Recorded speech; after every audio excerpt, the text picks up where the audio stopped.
নমস্কার, আপনাদের প্রত্যেককে ইংলিশ টিউশনে সুস্বাগতম। ইংরাজি গ্রামারের নিয়ম অনুযায়ী ধর্মগ্রন্থ, বিখ্যাত সংবাদপত্র, গ্রন্থ কিংবা বইয়ের নামের আগে দি ব্যবহার করা হয়, এটা আমরা প্রত্যেকেই জানি। কিন্তু যদি সেই বইয়ের বা পুস্তকের নামের আগে সেই পুস্তকের লেখকের নাম থাকে, সেক্ষেত্রে কিন্তু আর দিটা ব্যবহার করা হয় না। যেমন কালিদাসের শকুন্তলা একটা শ্রেষ্ঠ নাটক। কালিদাসের Shakuntala is one of the best dramas in the world. এখানে দেখো, শকুন্তলা হলো একটা উপন্যাস, একটা নাটক, কালিদাসের একটা বিখ্যাত নাটক।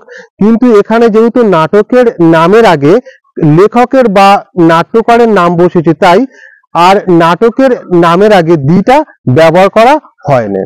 ধন্যবাদ।